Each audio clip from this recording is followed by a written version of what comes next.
Hi guys, today we will talk about programmatic advertising.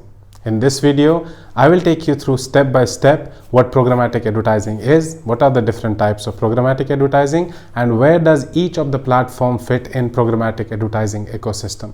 As a definition, programmatic advertising is data-driven ad buying and selling using real-time bidding.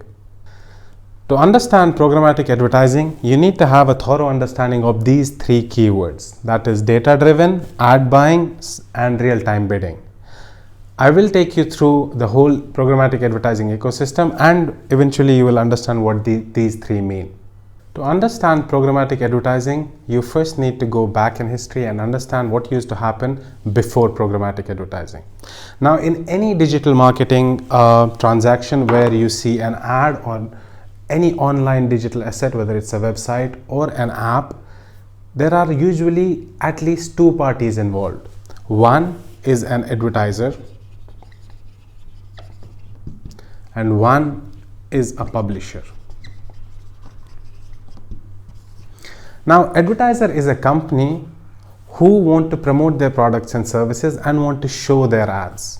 For example, Nike, or it can be ABC Furnitures.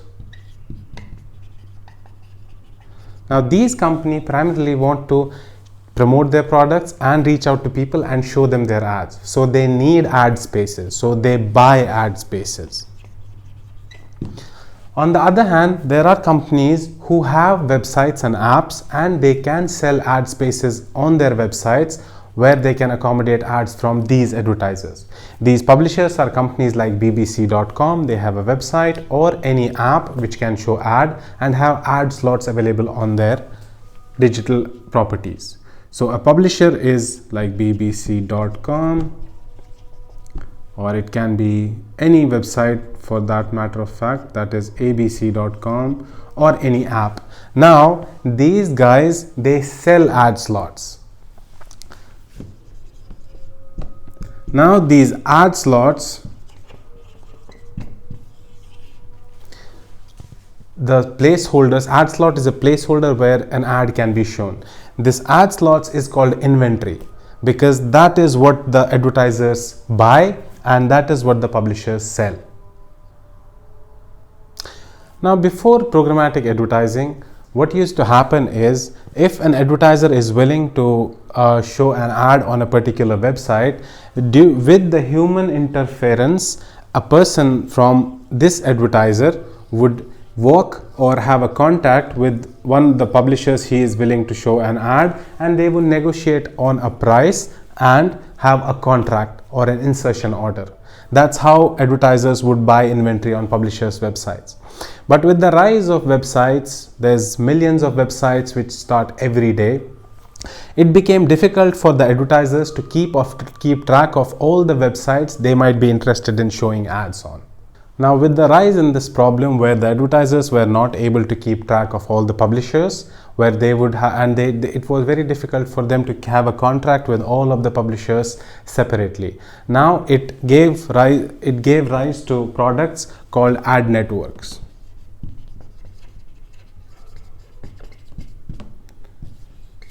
Now what these ad networks did is they clubbed together, they talked to each of the publishers separately, whether small or big, and they clubbed this together, the inventory, where they had contracts with these publishers that they can show ads on their websites and pay them for this. This process is called monetization. So this was publisher 1, this was publisher 2, this was publisher 3.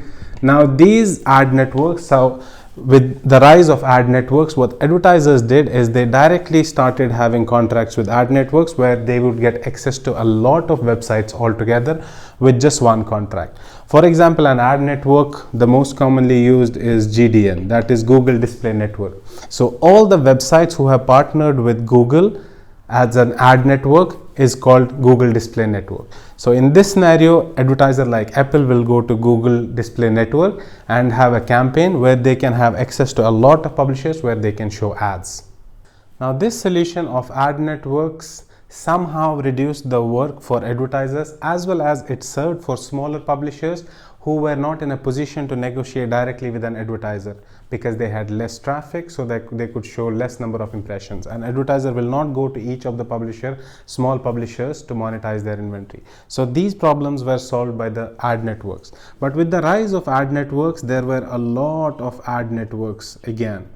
So it again became difficult for advertisers to keep track of all the ad networks together. So with this problem, there was a rise of a product called ad exchanges.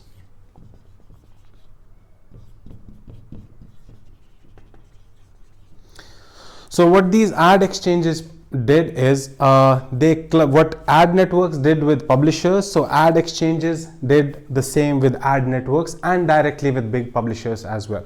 So now all these ad networks were plugged together in ad exchanges, as well as some big publishers plugged their inventory in ad exchanges, where an advertiser can come and they can run a campaign and have access to all these ad networks as well as publishers. Now with the new emerging ecosystem, the system started to look like something like this. There was an advertiser, there were publishers who directly wanted to sell their inventory or ad slots to advertisers, or some of them through ad networks. Now with the rise of ad exchanges, because ad exchange is a high-tech data driven platform, it's a software which was to be plugged in by advertisers as well as publishers, but they couldn't directly connect with these ad exchanges, so they needed an intermediate product to be connected to these, where on advertiser side these ad exchanges provided some softwares called DSP, which is again a software which helps advertisers to create a campaign and buy inventory from ad exchanges. The full form for DSP is demand side platform. Now this is called demand side platform because there is a demand for inventory, there is a demand for ad slots. These guys, they buy ad slots. Similarly, on the publisher side, now these ad exchanges were connected to SSPs, which is supply side platform. Now it's called supply side platform because they have a supply of ad inventory. Now advertisers would connect to DSPs. Now ad networks and publishers directly could connect to SSPs, and these SSPs were internally connected to ad exchanges and DSPs were connected to ad exchanges. Now the thing here is all the ad buying and selling would happen in ad exchange. Ad exchange is like a marketplace, like if you know trading, it's similar to a trading platform where people buy stocks and sell stocks. So this was ad exchange. One of the biggest ad exchange example would be, actually it's called AdX. It's a Google product and it's short for an Google Ad Exchange. Now if you look at this picture, an advertiser who is running a campaign uses a software to book his campaign and to buy ad slots. On the publisher side, they connect to supply side platform, which is again a software or a program where they sell these, and the whole ad buying and selling takes place in ad exchange. So the whole ad buying and selling process is done through softwares. This advertiser does not need to have a contract with this publisher. All the transaction, whether monetary or regulations of the ad buying and selling, is controlled by the central ad exchange. That is why this mode of the evolution of the ad buying and selling process, which is done completely by softwares, is called programmatic advertising. Now, by now, you should be able to understand programmatic advertising is an ad buying mode. It's a mode how advertisers buy and publishers sell inventory, and it's done through programs. That's why it's called programmatic advertising. Now that we know that what programmatic advertising is, and we know which are the initial stakeholders present in the programmatic advertising ecosystem, now this ecosystem supports an advertiser to buy inventory, and this helps publishers to sell the inventory. Now how advertisers buy the inventory depends on, and there are three different types or modes how advertisers and publishers transact this ad inventory. The first one is an ideal case. Let's say, for example, Nike wants to show ads just on bbc.com. So in that case, advertisers will run a campaign and they will set up a campaign in DSP and ask, using softwares, ask for a proposal from bbc.com that we need to show 100,000 ads on your website from these dates to these dates. They would use DSP to set it up, and publishers, bbc.com will get a notification for this proposal. They'll create a proposal and they will start buying and selling the ad process. Now in this case, there is one advertiser buying inventory from one publisher. It's called programmatic guaranteed advertising. Now in this case, you have to remember one advertiser is running ads or campaign on one publisher, so it's a one-to-one deal. Now you will say, okay, now why is this called programmatic advertising? That's what used to happen before. The only difference is, in the first scenario when there was no programmatic advertising, this contract will be this contract will need people to meet each other, the sales teams, and have a contract physically, which involves sales legwork as well. But in this case, this transaction was completed only using softwares. Now the second type is, in this kind of scenario, let's say bbc.com has their home page, but they do not want to show ads for any small advertiser on their home page. So let's say they have a policy that only these 5 top advertisers like Samsung, Apple can advertise on our home page. So in that case, either the advertiser, Apple, Samsung, or these companies will approach the publisher, which is bbc.com, and ask them, can we advertise on your home page? Or bbc.com can create a proposal and send it to these 6 advertisers. So in that case, it's called PMP, which is short for private marketplace. So in this case, the publisher sells the inventory to, let's say, 4, 6, 8, 10, any number that you can count on fingers, let's say. So it's one to few deal. The publisher sells inventory to few advertisers. This kind of deal is called a PMP mode, which is private marketplace. And the third one is where the publisher can sell the inventory to anyone. They have an inventory because the publisher has different ad units on his website.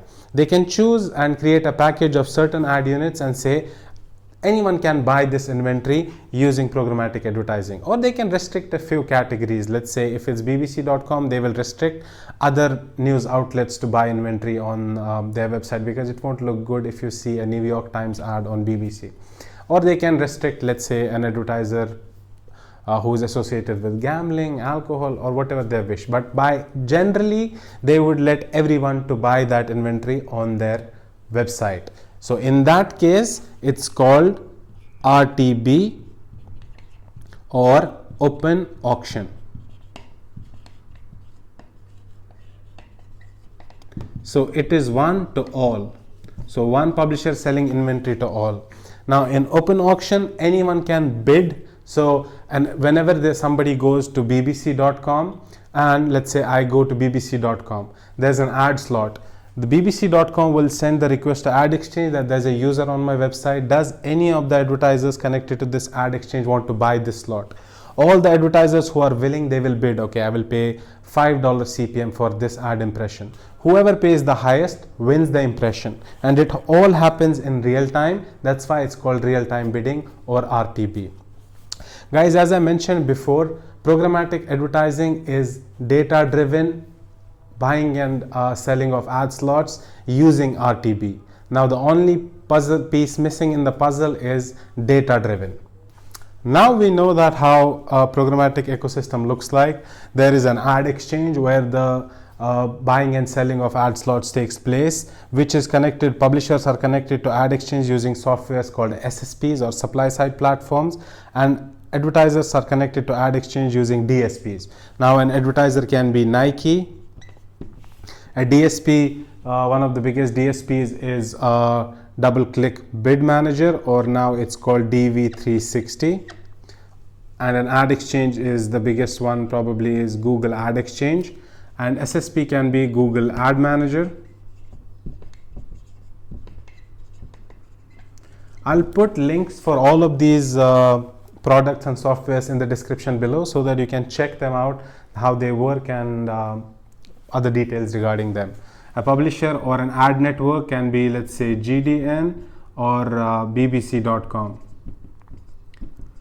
Now, with the rise in digital marketing and online advertising, there are millions and millions of websites who have ad slots to sell. Now, advertisers are getting more smarter. They are more focused on performance now. They will spend on digital marketing only if they want to see results. In this kind of scenario where there is millions of devices connected to internet and millions of websites and apps being served, so in this kind of scenario, it's important to understand for advertisers that among this all inventory, what is important for us. Nike will not go and show their ads on all the websites connected to ad exchanges.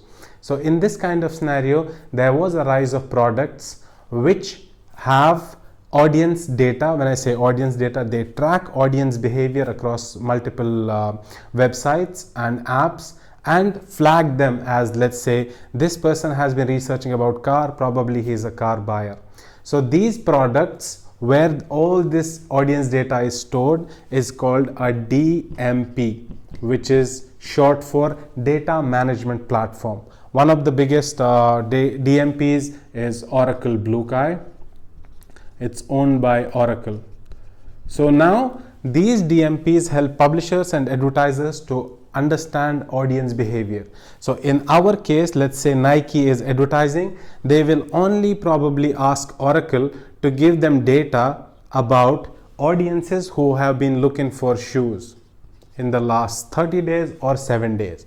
Now when these DMPs provide data to give data to Nike about all the people who have been looking for shoes, so Nike in their DSP create a campaign in such a way that only their campaign should be visible on any of the websites when one of these users who was looking for shoes is available on the website. That's how DMPs help advertisers, and it can be used on publisher side as well. So this is an ideal programmatic ecosystem, and it shows you how different parties are involved in a programmatic advertising ecosystem. I hope this is clear, guys, and thank you for watching the video till the end. If you like this video, please like, comment and subscribe to my channel. Thank you so much. I'll see you in the next one.